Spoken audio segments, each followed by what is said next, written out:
बहाउद्दीन ज़करिया रहमतुल्लाह अलैह कहते हैं कि शेख शहाबुद्दीन सोहरवर्दी रहमतुल्लाह अलैह ने बहाउद्दीन ज़करिया मुल्तानी रहमतुल्लाह अलैह को 3 दिन में खिलाफत दे दी थी।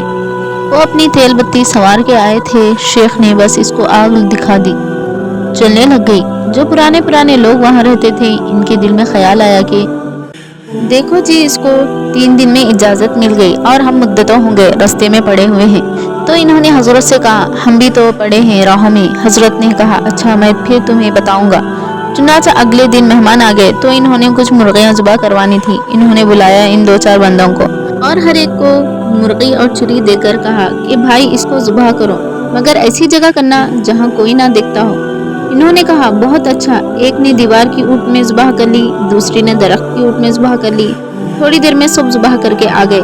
हजरत ने देखा कि बहाउद्दीन ज़करिया रहमतुल्लाह अलैह छुरी हाथ में, मुर्गी हाथ में रोते हुए आ रहे हैं। भाई रो क्यों रहे हो? हजरत आपने हुक्म दिया था, मैं पूरा ना कर सका। भाई क्यों नहीं पूरा कर सके?